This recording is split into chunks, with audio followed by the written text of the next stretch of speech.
आप सभी ने अवश्य देखा होगा कि अच्छे कर्म करने वाले और दूसरों का भला करने वाले व्यक्ति सदैव दुखी और परेशान रहते हैं, जबकि दुष्ट, अधर्मी और दूसरों को सताने वाले व्यक्ति सदैव सुखी, संपन्न और धनधान्य से परिपूर्ण रहते हैं।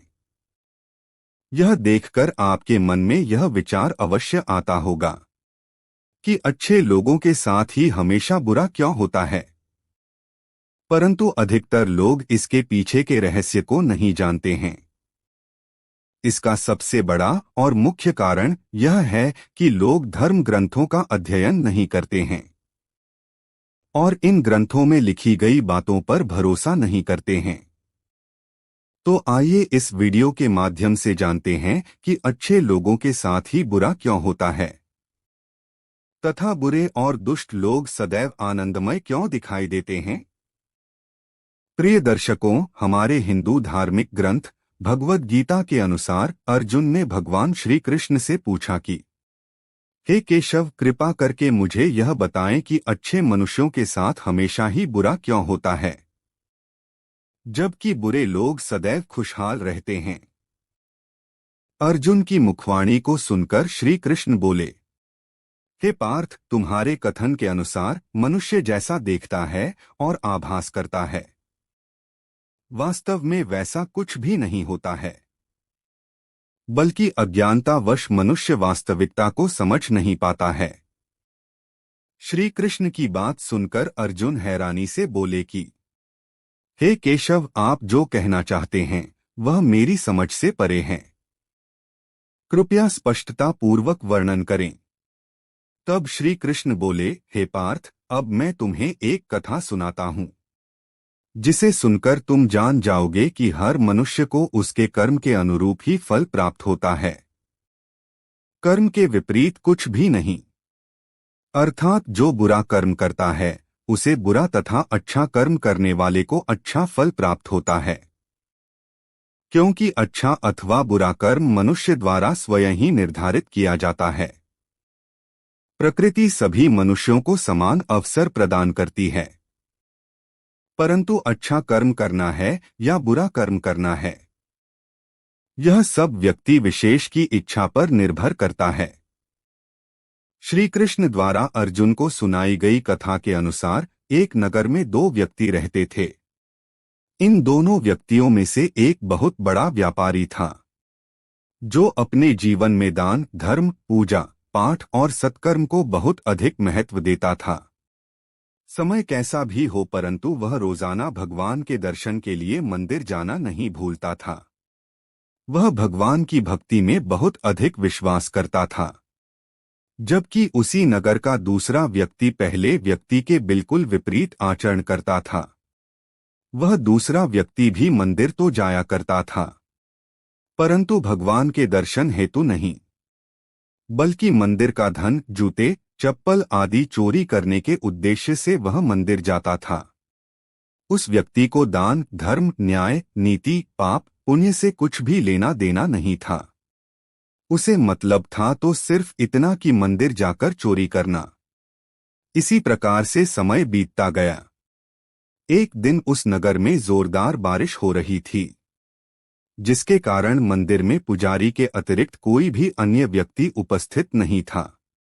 मौसम को देखकर उस चोर के मन में विचार आया कि यह मंदिर में पहुंचकर धन चुराने का अच्छा मौका है। यह सोचकर वह बारिश में ही मंदिर पहुंच गया। मंदिर में पहुंचकर उस पाप कर्म के प्रति दृढ़ व्यक्ति ने पुजारी की नजर बचाकर सभी धन, मूर्ति और जेवरात चोरी कर लिए और सफलतापूर्वक चोरी करके खुश होता हुआ वहां से चला गया। उसी समय धर्म कर्म में विश्वास रखने वाला व्यक्ति भी बारिश में भीगता हुआ भगवान के दर्शन हेतु मंदिर पहुंचा, परंतु मंदिर के पुजारी ने भूलवश उस व्यापारी को ही चोर समझ लिया और शोर मचाकर काफी भीड़ को इकट्ठा कर लिया। समस्त भीड़ उस व्यापारी को ही चोर समझकर उसका अपमान करने लगी। यह देखकर वह भला व्यापारी हैरान हो गया। उसे समझ नहीं आ रहा था कि उसके साथ ऐसा क्यों हो रहा है। किसी प्रकार से भीड़ से बचकर वह मंदिर से भाग गया। परंतु दुर्भाग्यवश मंदिर से भागते हुए उसके साथ दुर्घटना हो गई, जिस कारण वह अत्यधिक घायल हो गया। जब वह घायल होकर घर की तरफ जा रहा था तो रास्ते में उसकी भेंट उसी चोर से हो गई, जो खुश होकर बताने लगा कि आज मेरी किस्मत खुल गई, जो आज एक साथ इतना सारा धन हाथ लग गया। व्यापारी उस चोर की बातें सुनकर भगवान के ऊपर क्रोधित हो गया कि मेरे साथ ही भगवान ने इतना बुरा क्यों किया, जबकि इस पापी को इतना खुशहाल कर रखा है। यह सोचकर उस व्यापारी ने घर पहुंचकर भगवान की सभी प्रतिमाएं उठाकर फेंक दीं और भगवान से नाराज होकर जीवन यापन करने लगा। इस घटना के कई वर्षों बाद दोनों व्यक्ति मृत्यु के उपरांत जब यमराज की सभा में पहुंचे तो उस व्यापारी ने उस दुष्ट व्यक्ति को अपने पास खड़ा देखकर क्रोधित होते हुए धर्मराज से पूछ ही लिया कि मैंने तो जीवन पर्यंत भगवान की आराधना की, दान धर्म किया, लोगों की भलाई के कार्य किए, परंतु इसके परिणाम स्वरूप मुझे मात्र दुख और अपमान मिला, जबकि इस पापी को सुखमय जीवन प्राप्त हुआ। आखिर ऐसा क्यों प्रभु? व्यापारी की यह बात सुनकर धर्मराज बोले, तुम गलत सोच रहे हो पुत्र। जिस दिन तुम्हारे साथ दुर्घटना हुई थी वह दिन तुम्हारे जीवन का अंतिम दिन था, परंतु तुम्हारे सत्कर्मों के कारण तुम्हारी मृत्यु एक छोटी सी चोट में बदल गई और तुम्हें अधिक जीवन का वरदान मिल गया, जबकि इस चोर के भाग्य में राजयोग लिखा था, जो इसके दुष्कर्मों के कारण चोरी से मिले छोटे मोटे धन में बदल गया।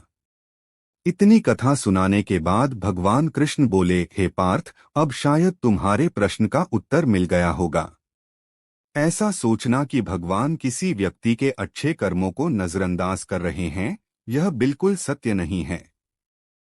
परमात्मा हमें क्या और किस रूप में देता है, यह मनुष्य बुद्धि से परे की बात है, परंतु अच्छे कर्म करते रहने से भगवान की कृपा सदैव ही मनुष्य पर बनी रहती है।